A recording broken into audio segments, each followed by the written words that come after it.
Hello everybody, Dr. Steven Greene here from Make the Grade. And I'm here with Cheryl DiLanzo from ACE College Consult Advising. Sorry. Hopefully we'll make it through the next 10 minutes a little better. We're going to talk about making the most of a campus visit. And this is a big part of the college process. Yes. You don't really know if you like a college till you go. Absolutely. And there's no point just going there and kind of randomly walking around. So we're going to talk about that, making the most of your college visits. Dr. Steven Greene, this is part of my Business Success series. If you're interested in learning more about that or getting interviewed, please connect with me. Here's Cheryl, ACE College Advising. I've done a lot of work with Cheryl. This is the fourth video we've made, so we've got a history, and I wouldn't keep doing it if she didn't do good work. So, and I always throw this in. We got the highest viewed video in the Make the Grade series. That's right. And counting. So, right. Congratulations on that. So if you want to get a hold of Cheryl, and we'll flash this up later, she's with ACE College Advising in Pennsylvania, but works with people or can work with people everywhere. Email, webpage, Facebook, and phone number. And there's me and her, both looking very happy there. They're very happy. Yeah, I guess blue's the color. Blue is the color. I just noticed that, actually. Blue's the color for this year. Okay, so let's get into this here. We're at this point. It's spring break. It's President's Weekend. It's some random Friday we have off of school, and let's get in the car and go visit University of XYZ. But before you even do that, there's some homework you should do, right? Right. All right. So tell me about it. One of the things that I feel is important is that students should just not show up to a college campus and expect to get the most out of their visit by just following a tour guide or an admissions official around. Okay. I don't think that is going to be good enough, and I don't think it's being proactive enough. Okay. So I think that before you go on a college visit anywhere, you need to prepare yourself for what you are going to experience. So prior to going, I would prepare 2 to 3 written questions that will be asked at every school that you visit. And I would say that those 2 to 3 questions should be things that are important to you. Mm-hmm. So for an example, if you are interested in study abroad, and this is something that you know you are going to do no matter what college that you attend, you might want to write a question about study abroad. Mm-hmm. So I'm not saying you have to ask all 2 to 3 questions, but if you're going to compare apples to apples to apples at every place that you go to visit, you want to ask the same questions each time you go to those places. But clearly there are things that are interesting you.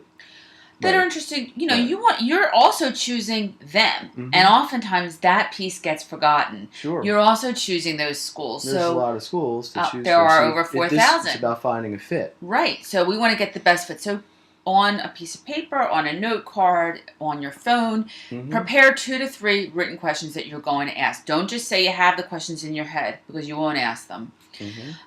And this is going to be your way of being able to say, you know what, this college has this very extensive study abroad program, and this college only goes to these 5 or 6 places. So Gotcha. Something you might just want to compare. Okay.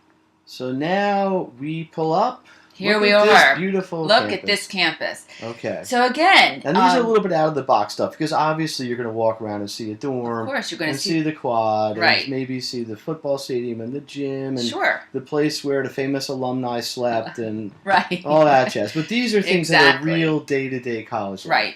So what happens is, you go to all these places, they start to blend together.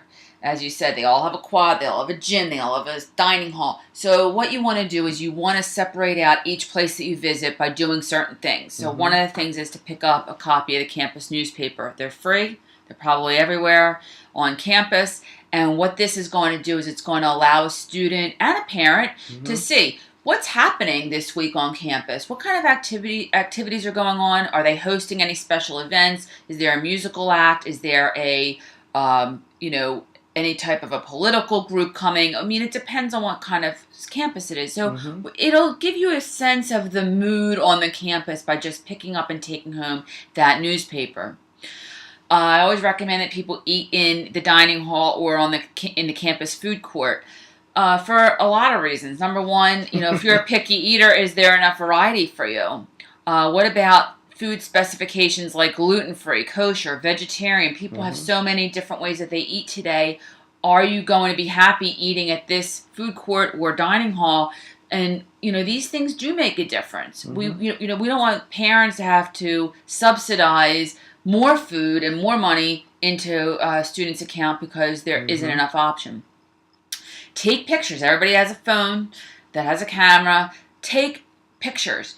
These campuses start to look the same, as we said. So, we want to take the pictures to remember some of the famous landmarks that you mentioned at the beginning of this, whether it's the quad or the dorm or what have you. This is going to give you an opportunity to look back and say, oh, yeah, this is what was on this campus, that was on this campus, here we have the newspaper, I ate something, and what have you. Gotcha. So those are and these are things that once you matriculate, this is what you're doing, not every single day. We're probably going to eat every day.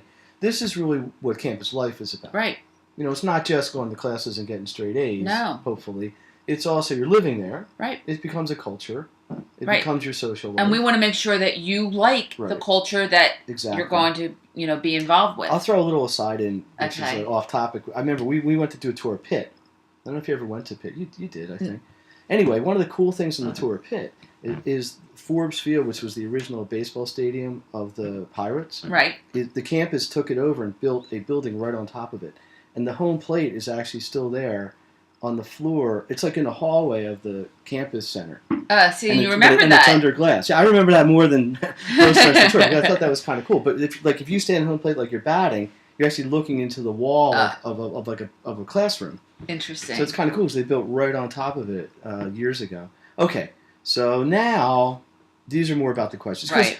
In the end, the tour is about learning about what's going on. The tour, and deciding if it's right for you. They, of course, they're going to the admissions office and the tour guides. They want you to like it. They're going to showcase. They're going to want you to get happy and excited about their campus, obviously. Because they're not going to put some deadbeat giving the tour. No. It's always some happy, I love it here and it's so great. Exactly. And it probably is for them. Again. But maybe not for you. The student, not the parent, needs to be asking the questions of the admissions officials and the tour guides. The student needs to be the one that initiates that information. Not that the parent's not interested. Obviously, the parent is interested, but these things need to come from the student. The student's the one that's going to be living there, and so the student needs to ask the questions and be involved in this whole campus tour. And here's some important things. Right. So, asking questions about a major. If somebody's, taking you on a tour and they're talking about the business major, ask questions. Campus life.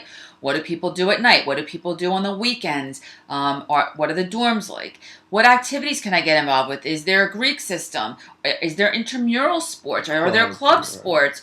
What about the food? Do I have a choice of one dining hall? Are there 5 dining halls? What about eating off campus? Talk about what interests you. If you have a particular interest that you want to make sure that they have at that campus, you better ask about it. If you want to be involved in some garage band, you better find out, do they have those opportunities where you're going? Because if they don't, and you didn't ask about it, aren't you going to be disappointed in the end? Right, well, right, and you don't know. And also, I find when I've been on tours, and I haven't been on that many, there's sort of an unknown. Because you're like, well, is it really fun today? But, when we come to live here for 4 years, are we going to get the same warm and fuzzy feeling? Unfortunately, there are things that we can't control about these tours, like the weather. Right, yeah. And the weather can put a real damper on the tour. But that's reality, too. It is reality. And so you might not, somebody who goes on a sunny day and 70 degrees and somebody goes on a cold, windy, rainy day, they're not going to have the same experience. And unfortunately, the other thing is tour guides make a huge difference. Depending if you connect with that tour guide or not, can make a very big difference on how you feel. And those are things we can't control. The things we can control is what I want the student to go out and do. And that's really the focus of this video is prepare ahead of time. Right. Have questions. Yes. Ask them. Yes. Look at some of the kind of unconventional things on a campus. Because you're going to get the generic stuff from the tour, typically. Right. All right, this is something I found helpful, and I'm not sure where you stand on all these things, but if you can, I think it's if you know where you're going to, I want to be in the business school, or I want to be a geology major. These are things you might want to seek out specifically. I know on some of the tours I've been on, there's a generic tour where they take you around the dorms and the whatever, and then they'll say, well, if you want to learn more about the math program or the teaching program or the business school or the pre-med, try to find that department and make an appointment. Right. So this would be kind of an extra piece. Now, possible. I think it's a great idea, and in some cases, it's totally possible to do that because the tours give you an hour or two in their planning that you can go do that. Sometimes they do, and sometimes they don't. Mm-hmm. If you go on a tour on a Saturday, it's very possible that there might not be any faculty there that you could meet. But if you can, obviously it's a great idea because, again, you can use your questions that we prepared ahead of time to ask those faculty members or administrators. Sure.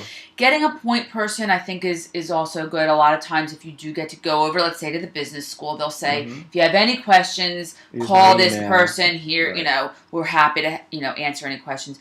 Meeting other potential students, I think. Or present students. I probably right. put that on the Well, oftentimes social media is great for that because you can certainly find people online through some of these groups.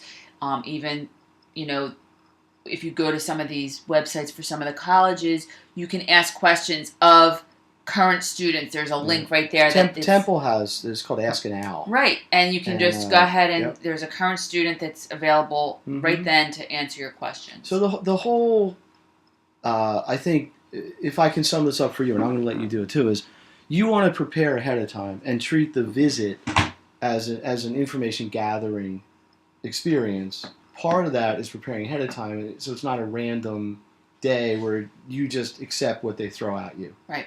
I think two things. Number one is you want to be proactive. You want to play a role in your own tour. And your whole process. Absolutely. Sure. And number two, please make sure that when you go to visit a campus, if it's not on a tour day, that you have registered with the admissions office anyhow, because touch points at these different schools may make a difference in the end. So you want to make sure you do that. But be prepared, be proactive, be involved. Let me ask you one last thing. I don't want this to go too long, but is there a better or worse? I drive to Washington, D.C., and there's, 50 schools around Washington. Is it better to maybe focus on one school, maybe two in a day, or do one of these whirlwind things where I'm an American, and then I go right to GW, then I go to Georgetown, then I go to George Mason, then I go over here? Is it just counterproductive because you've got so much stimulation? It's almost impossible to do more than two in a day anyway. Just on time. You won't have enough time. Most of these tours are half-day tours. Mm-hmm. Plus you have to eat. And plus you have to stop at that dining hall. Right. So I would say, if you can try to spread it out with no more than two in a day. Okay. I have seen people run off during tours. They're like, gotta go. We have another appointment, down the road. Certainly if you're going to a place like Washington, D.C. and GW and American are, a couple miles apart, sure. That's a great opportunity to do that in one day, if you can. Okay. All right. Cheryl, thank you. Thank you for having me. Always great to talk. I always learn something. I hope everybody out there is learning a lot too. Here's how you get a hold of Cheryl, Ace College Advising, CDBBCC, right? That's at it. gmail.com. I have a personal impediment with that, but I've gotten over it. Here's Cheryl's website and Facebook contact and her phone number. So my advice is take this to heart. You only really get one chance to go through this process. You got to make the best decision you can. And it doesn't really take that much time to prepare. Might as well do it right. I'm Steve Greene. Here's how you get a hold of me. This is part of my success series. So if you're interested, if you're an entrepreneur and you want to have a chat like this, let me know. Here's how you get a hold of me. Email, webpage, and social media. Thanks again, Cheryl. Thank you. We'll be talking again soon. Look for Cheryl's other videos I did because they're excellent.